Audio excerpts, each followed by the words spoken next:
Ma'am நமக்கு இப்போ ஒரு ப்ரொஃபைல் அனுப்பியிருக்காங்க.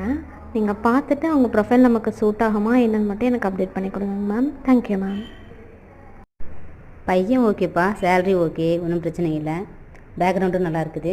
பட் ராசி தான் ஒரே மாதிரி இருக்குது, அதனால் கொஞ்சம் யோசிக்கிறேன்ப்பா.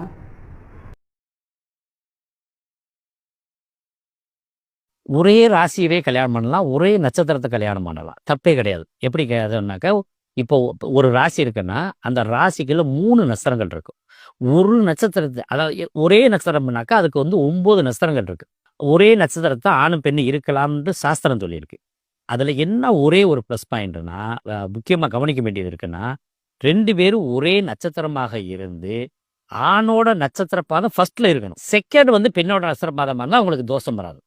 பெண்ணோட நட்சத்திர பாதம் முதல்ல இருந்து 2வது பையனோடதாக இருந்தால் அவங்களுக்குள்ள அந்த கசப்பு உருவாகத்தான் செய்யும். இன்னொன்று என்னன்னு கேட்டிங்கன்னா, ஒரே ராசிக்குள்ள 3 நட்சத்திரங்கள் இருக்கு. அஸ்வினி, பரணி, கிருத்திகை. இதில் இந்த பரணி நட்சத்திரத்தை பொண்ணாக இருந்து அஸ்வினி ஆணாக இருந்தால் கல்யாணம் பண்ணலாம். இப்படியெல்லாம் கரெக்டாக பார்த்து திருமணம் பண்ணாக்க என்ன